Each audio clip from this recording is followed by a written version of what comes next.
Welcome back viewers, आपको दोबारा से हम वेलकम कहेंगे, खुशामदीद कहेंगे सच सवेरा में। हमारे साथ गेस्ट मौजूद थे ब्रेक से पहले भी, अब भी मौजूद हैं। बहुत सी गुफ्तगू होगी, आपके लिए बहुत सी इन्फॉर्मेशन लेकर आ रहे हैं। अगर आपका इंटरेस्ट है गार्डनिंग में और आप चाहते हैं कि आप अच्छे पौधे ख़रीदें, ऐसे पौधे जो कि फलें फूलें और पूरा बाग जो है वो खूबसूरत दिखे, पूरा लॉन खूबसूरत दिखे, या आपका टेरेस पूरा खूबसूरत दिखे, या आपका किचन गार्डन खूबसूरत दिखे, तो उसके लिए बहुत सी इन्फॉर्मेशन लेकर आ रहे हैं।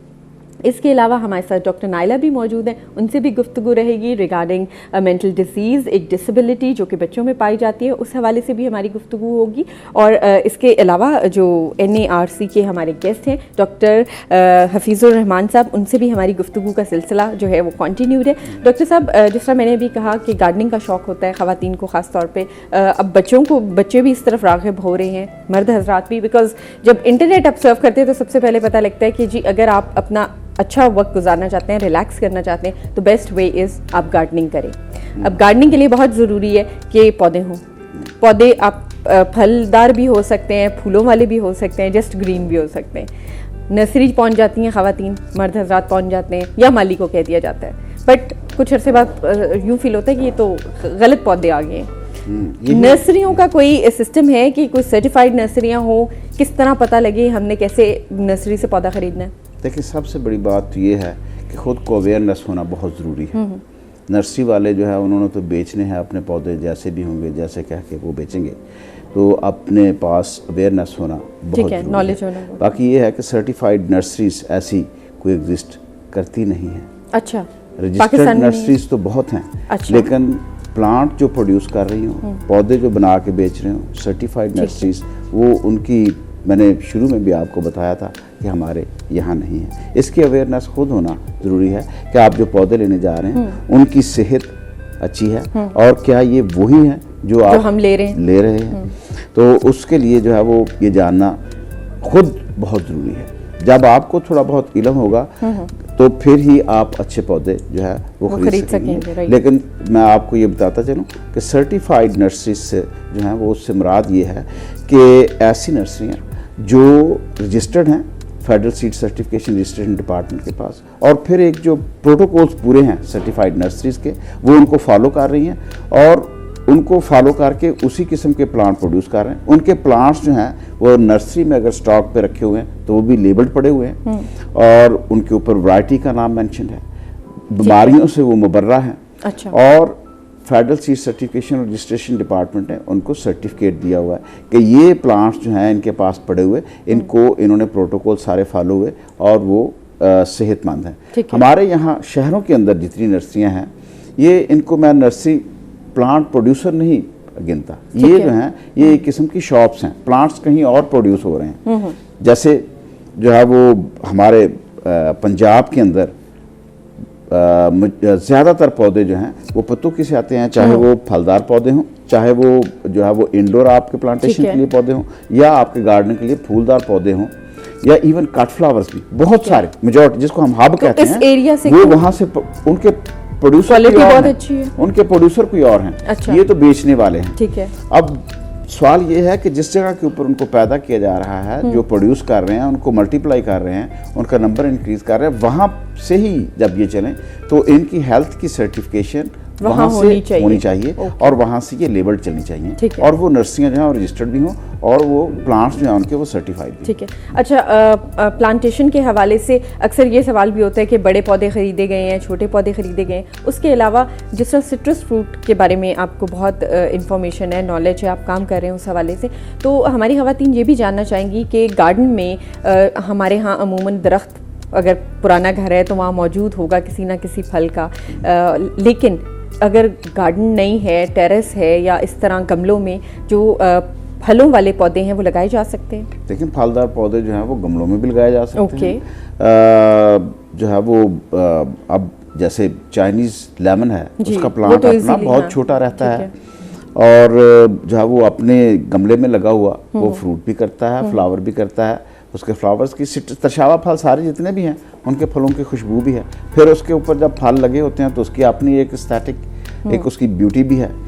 तो इस तरह से और भी सिट्रस के जो प्लांट्स हैं, लेमन, ये चाइनीज जिस लेमन जिसको कहते हैं, इसके अलावा और भी सिट्रस के ऐसे पौधे जो हैं उनको गमलों में भी उगाया जा सकता है। ग्रीनरी भी होगी, उनके ऊपर लगा हुआ फल भी अच्छा लगेगा, उनकी प्रूनिंग करके उनको छोटा रखा जा सकता है, वो हो सकते हैं। लेकिन शर्त ये है कि आपके सर्वाइव वो तब करेंगे अगर वो सेहतमंद हैं। ठीक है। अगर वो सेहतमंद नहीं है और वो नर्सरी से ही बीमारी लेके आ रहे हैं तो फिर वो आप चाहे उसको लॉन में लगाएं, चाहे वो गमले के अंदर आप शिफ्ट कराएं, वो अच्छी नहीं। अब आपने बात की कि कैसे परचेज करें, बहुत बड़े होने चाहिए, बहुत छोटे होने चाहिए।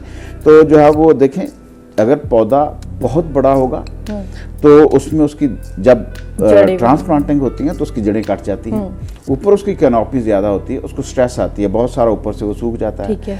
फिर दूसरा ये है कि अगर छोटा पौधा है तो एक मुनासिब हाइट तक, 1.5 से 2 फुट तक जो पौधा है वो एक अच्छी हाइट वाला पौधा है। इससे ज़्यादा बड़े पौधे या इससे छोटे पौधे नहीं खरीदने चाहिए।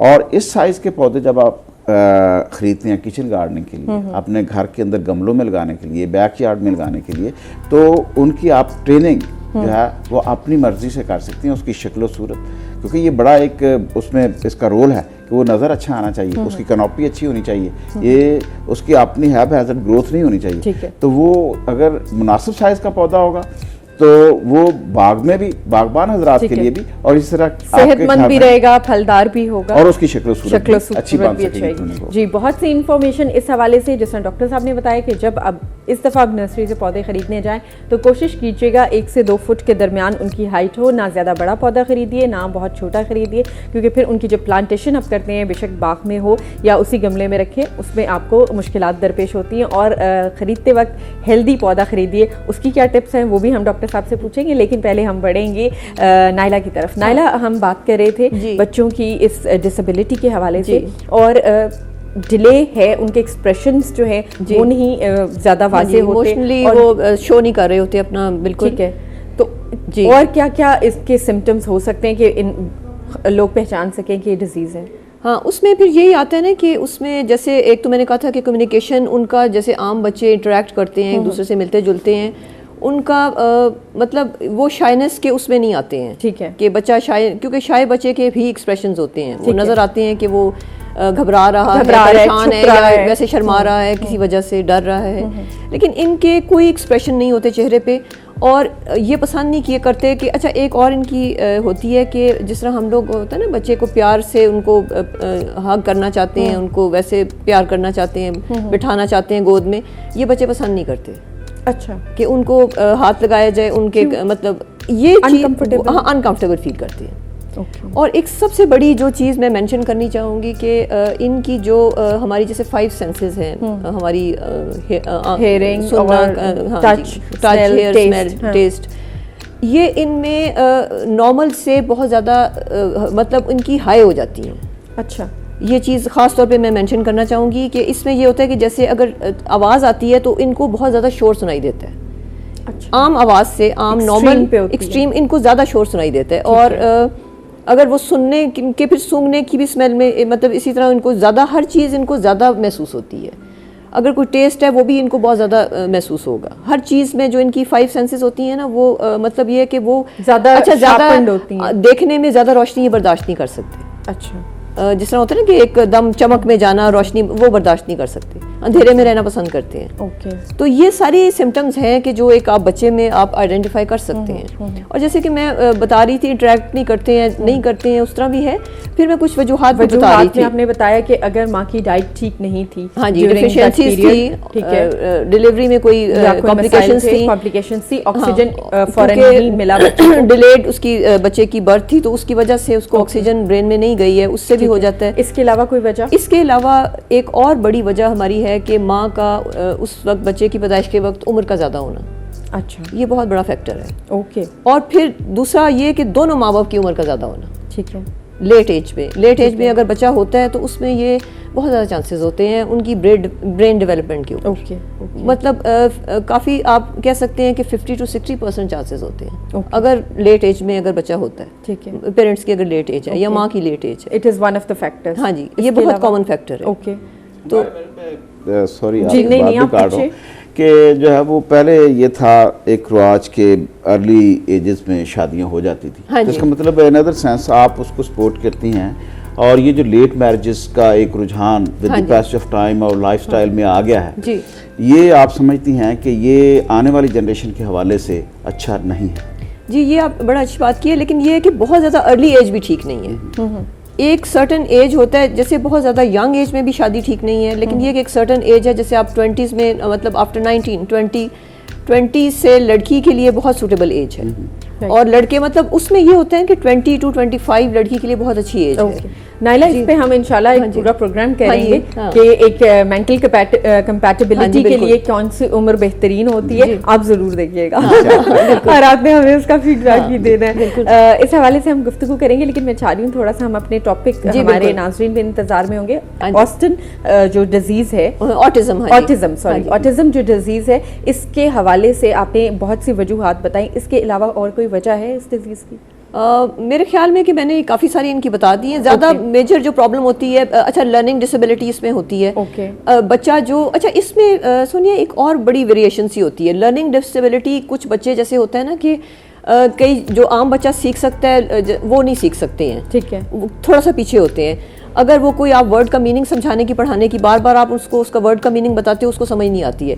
लेकिन आपको ये मैं बताऊं कि ऑपोजिट भी हो जाता है। अच्छा। अगर किसी बच्चे में, अगर वो वैसे जैसे इंटरेक्शन उसका, अच्छा एक और इनमें होता है कि इनकी मोटर प्रॉब्लम होती है, मतलब मूवमेंट में, कि कोऑर्डिनेशन नहीं होती इनके काम करने में, ठीक है। जैसे अगर कुछ कर रहे हैं, माइंड उस तरह क्विक एकदम, जैसे अगर वो गिलास पकड़ने लगे हैं तो उनके हाथ से गिर भी सकते हैं, ठीक है। कोऑर्डिनेशन उनका एकदम मेंटली वो उसको फोकस नहीं कर सकते। अगर वैसे ही बच्चों से चीजें गिर रही हो तो परेशान ना हो, परेशानी की बात है। बच्चा बॉल नहीं सही कैच कर सकता, अच्छा यही मैं कह रही हूँ, बिल्कुल वो तो खैर नॉर्मल चीज है। लेकिन इसमें एक और भी होता है कि जैसे बच्चे, इनमें कई दफा आपको मैं बताऊं कि अगर ये वैसे नहीं खेल सकते या नहीं खेल रहे हैं या चुप करके बैठे हुए हैं, मेंटली कई दफा बहुत ज्यादा शार्प होते हैं। ओके, डिलेड उसका चीजें शुरू करने का ये मकसद हरगिज नहीं है कि इनकी बिल्कुल इंटेलिजेंस नहीं। आपको पता है आइंस्टाइन को ये प्रॉब्लम थी। अच्छा, हाँ, जीनियस जो था, अभी तक उसका नाम दुनिया में मौजूद है। वो मतलब वो उसका मैंने पढ़ा था, उसके बारे में कहा जाता है कि 3 साल तक उसने एक वर्ड नहीं बोला था। अच्छा, डिलेड स्पीच थी उसकी, लैंग्वेज उसकी, और उसके बाद उसने मतलब बड़ी लेट सारा कुछ शुरू किया था, लेकिन वो एक जीनियस था। बाकी चीजों में डिले था, मगर मेंटली उसकी बहुत ज्यादा उसको वो डेवलप था। मोजिज़े अल्लाह ताला की जात दिखाती है, और अल्लाह ताला जो चाहे कर सकता है। वो यकीनन उस वक्त के जो माँ बाप थे वो परेशान होंगे आइंस्टाइन को देख के कि ये रिलेशनशिप्स में उसकी बहुत ज्यादा वो कमी थी, उसकी शादी भी, मगर बिल्कुल रिलेशनशिप्स का कंट्रीब्यूशन है वो नहीं था, लेकिन वैसे जीनियस था। इस हवाले से इस हवाले से पुर उम्मीद रहना चाहिए कि अगर खुदा ना खास्ता किसी में कोई कमी पेशी है तो अल्लाह ताला ने उसे और बहुत ये नहीं मतलब कि डिलेड है उसका कि वो बात ही नहीं करेगा या वो सीखेगा नहीं। ठीक, इस पे भी मैं आऊंगी, फिर आपको बताऊंगी कि कैसे बच्चे को इम्प्रूव किया जा सकता है।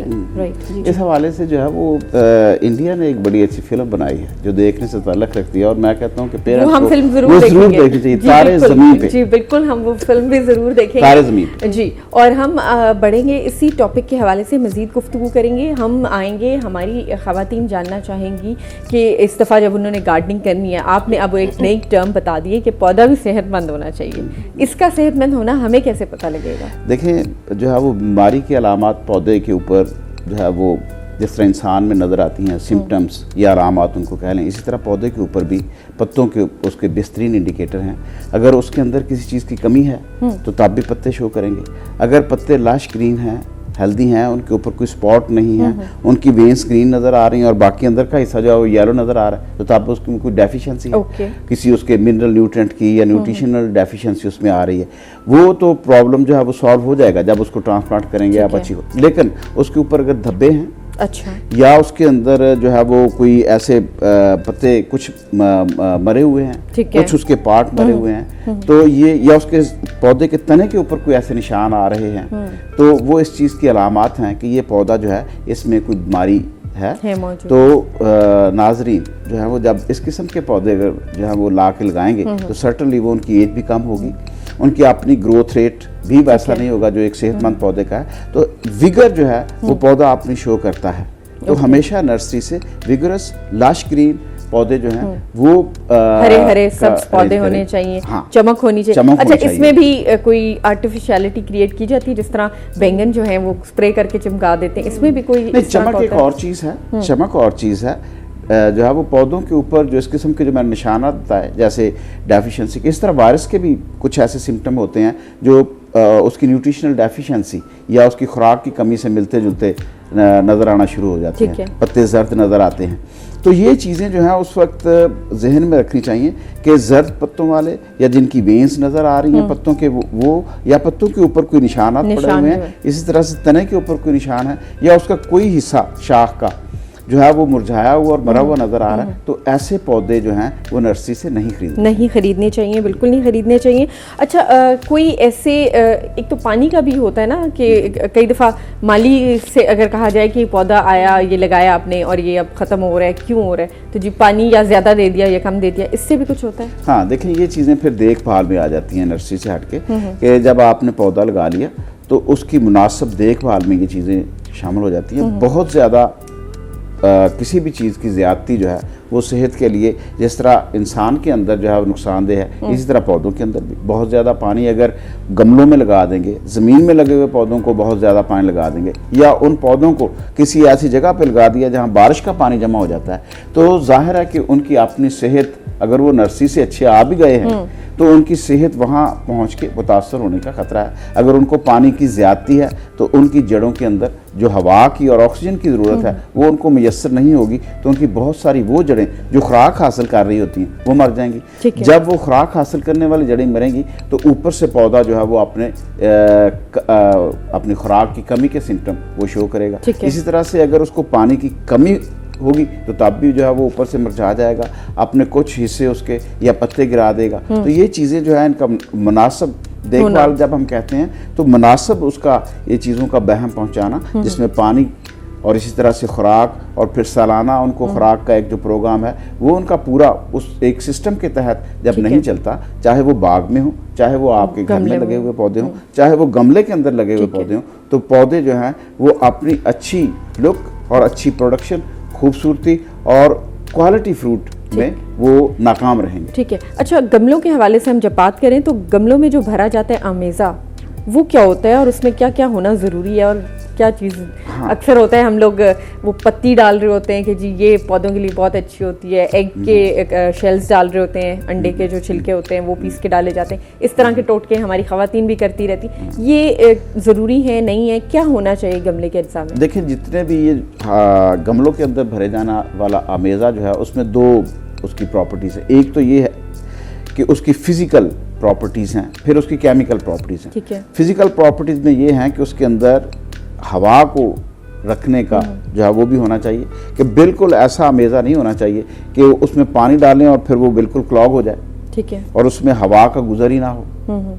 इसी तरह से जो है वो बहुत ज़्यादा पोरस भी ना हो कि उसकी एंकरेज ही प्लांट की ना हो सके, ज़रा हवा आई और पौधा टेढ़ा हो गया। तो एक तो ये है कि उसमें मुनासिब वो उसकी फिजिकल प्रॉपर्टी, फिर उसकी केमिकल न्यूट्रिशन, उसकी खुराक आ जाती है, तो उनको भी होल्ड करने का, पानी को होल्ड रखने की वो प्रॉपर्टीज उसमें प्रॉपर हों, फिर उसके अंदर खुराक के अज्जा भी मौजूद हों इब्तदाई तौर पे। तो इसके लिए अगर ऐसी गमलों में भरने के लिए तो खुसूसन जो है ये मुमकिन है, ज़मीन के अंदर तो बहुत ज़्यादा इस तरह से मुमकिन नहीं होता, लेकिन उनके भी जो है वो हम कहते हैं कि इनिशियली बड़े पेट या गड़े उनके बना के अगर आप लगवाएं तो उनमें वही आमेज़ा डलवाया जा सकता है। अच्छा, जो गमले के साथ मौजूद होता है, जो जिस तरह का हम गमलों में भरते हैं कि आप ने वो फ्रूट का कोई पौधा है लेकिन लगाना उसको आपने घर में है या बाग में भी लगाना है, तो उसको 3 फुट बाई 3 फुट और उतनी ही गहराई की खुदाई करके, और अगर उसके अंदर अच्छा आमेज़ा भरेंगे तो वही पौधा उसकी परफॉर्मेंस अच्छी होगी। और अच्छा आमेज़ा मैंने बताया कि उसकी उसमें खुराक भी होनी चाहिए, उसमें हवा का गुजर भी अच्छा होना चाहिए, और उसमें जो है वो पानी को अपने अंदर जज़ब करने की ताकत या प्रॉपर्टीज होनी चाहिए। अब ये कैसे आएंगी कि उसके अंदर ऑर्गेनिक मैटर जिससे पत्तों की गली सड़ी खाद है, और बहुत सारे अमेज़े हैं, पीट मॉस है, वो उसकी एक मुनासिब मिकदार होनी चाहिए। इसी तरह से उसकी प्रोसिटी को बरकरार रखने के लिए या हवा का गुजर जो है उसको ताकि अच्छा रहे, उसमें जो है वो रेत का भी मिक्सचर उसमें होना चाहिए। अगर ज़मीन अगर वो चिकनी है, ज़मीन बहुत छोटे पार्टिकल वाली चिकनी मिट्टी है, अगर आपके उस लॉन की तो वो भी उसमें डालनी चाहिए, अदरवाइज नहीं। और कुछ हिस्सा उसमें मिट्टी भी होनी चाहिए। अगर इसको एक की रेशो से कर लें तो ये एक बहुत अच्छा मेज़ा बन जाता है। और वो ना सिर्फ ये कि पानी को होल्ड करता है, हवा का गुजर अच्छा रखता है, उसमें खुराक के अज्जा भी मुनासिब मिकदार में मौजूद रहते हैं। तो ये चीज़ें जो हैं इनको मद्देनजर रखना बहुत ज़रूरी है, चाहे वो आप मामेज़ा गमलों के अंदर बनवाएं माली से कह के, चाहे वो ग्राउंड में, बाग में। अच्छा, और जो ये टोटके ख़वातीन करती हैं, हाँ, इनकी ये बड़ा इंटरेस्टिंग है। ये जो अंडों के जो है वो शेल जो है वो डालती, ये भी उसका एक्चुअली केमिकल और फिजिकल दोनों देखें, वो मोटे पीसे होते हैं वो ऊपर, वो भी जो है वो उसको कैल्शियम प्रोवाइड कर रहे होते हैं। इसी तरह जो है फायदेमंद है, नुकसानदेह नहीं है। हाँ, नुकसानदेह नहीं है। इसी तरह पत्ती में से भी जो डालते हैं तो उसमें भी जो है वो जो है उसके अंदर ऑर्गेनिक मैटर और जल्दी गल सड़ जाने का जो एक अमल है वो होता है। फिर अगर उसमें से खास तौर पे ये जो शुगर है वो ड्रेन कर दी जाए, ठीक है, थोड़ी बहुत अगर है, तो वो भी इनिशियली जो इफेक्टिव माइक्रोब्स हैं, ठीक है, उनकी रेयरिंग उस गमले के अंदर जो है वो उनको एनहांस करती हैं, उनको बढ़ाती हैं, क्योंकि वो उन माइक्रोब्स का जो एक अच्छे हैं और आपके उस आमेज़े को अच्छा बेहतर रख सकते हैं, उनको भी जो है वो खुराक बहम पहुंचा रहे होते हैं। फिर उनके अंदर भी न्यूट्रिएंट्स ऐसे मौजूद होते हैं, जैसे पत्तों की गलीसड़ी खाद डाली जाती है, तो उसका भी वो काम करती है। डॉक्टर हफीजुर रहमान साहब, वक्त जो है महदूद होता है, हम चाहेंगे कोई मैसेज जो आप देना चाहें प्लेटफॉर्म से। देखें, जो है वो मैसेज यही है कि हम कंक्रीट हाउसेस, कंक्रीट के जंगल तो बनाते चले जा रहे हैं, लेकिन इनमें प्लांटेशन करें, एनवायरनमेंट का भी ख्याल करें, ताकि जो है वो एक बैलेंस हो। इसी से खूबसूरती है जो है वो, अगर किसी जगह के ऊपर फूल, दरख्त, फलदार पौधे ये मौजूद नहीं हैं, तो उसकी एनवायरनमेंट और उस जगह के एनवायरनमेंट और ख़ूबसूरती जो है उसमें ज़मीन आसमान का फ़र्क है। तो ये उसी वक्त मुमकिन है जब हमें इसकी नो हाउ होगी, जब हम इनकी हिफाजत भी करेंगे, जब हम इनको लगाएंगे भी, तो उसी वक्त होगा। पौधे का, ग्रीनरी का और इंसान का चोली दामन का साथ है, और इनकी हिफाजत हमारी जिम्मेदारी है। जब तक हम इनकी हिफाजत नहीं करते, इनको लगाते नहीं और फिर नर्सरियों से सेहतमंद चीज़ें ला के लगाते नहीं, तब तक हमारी एनवायरनमेंट खूबसूरत नहीं हो सकती। बिल्कुल सही। और जिस तरह आपने कहा कि चोली दामन का साथ है इंसान का और इस ग्रीनरी का, इस कुदरती माहौल का, तो जहाँ बहुत बड़ी बड़ी बिल्डिंग्स बनाई जा रही होती हैं, जहाँ दरख्तों को काटा जा रहा होता है, वहाँ ज़रूरी है कि नए पौधे भी लगाए जाएँ, नए दरख्त भी लगाए जाएँ। ये भी सदका जारिया है। और इसके अलावा ये हमारे लिए इस तरह बेनिफिट भी है कि हमारी हवा को जो है वो खुशगवार बनाता है, साफ़ सुथरा बनाता है, पोल्यूशन कम करता है। आप क्या कहेंगे? हाँ, ये देखें, इस हवाले से आपने सदका जारिया की जो बात की, ये हदीस है नबी अकरम सल्लल्लाहु अलैहि वसल्लम की। ये एक हदीस है कि दरख्त आप लगाते हैं तो ये सदका जारिया है। अब ये देखें, ये उस वक्त की कही हुई बात किस तरह से साइंस ने प्रूव की कि ये उसके साय में आप बैठे, एग्जैक्टली, उसका फल आप खाएं, लेकिन उसकी ऑक्सीजन जो वो प्रोड्यूस कर रहा है, जो एनवायरनमेंट को फायदा पहुंचा रहा है, उसके ऊपर आपकी पाबंदी नहीं है। इसीलिए वो सदका जारिया है कि उससे आप मुस्तफीद नहीं हो रहे खाली, उससे और लोग मुस्तफीद हो रहे हैं, उसको देखने वाले परिंदे भी उससे मुस्तफीद हो रहे हैं। तो इसीलिए ये सदका जारिया है। और आप इस सदका जारिया में अपना हिस्सा डालें और जो है वो एनवायरनमेंट को, माहौल को खूबसूरत करें। बहुत शुक्रिया डॉक्टर हफीजुर रहमान साहब, आपका आपने हमें ज्वाइन किया।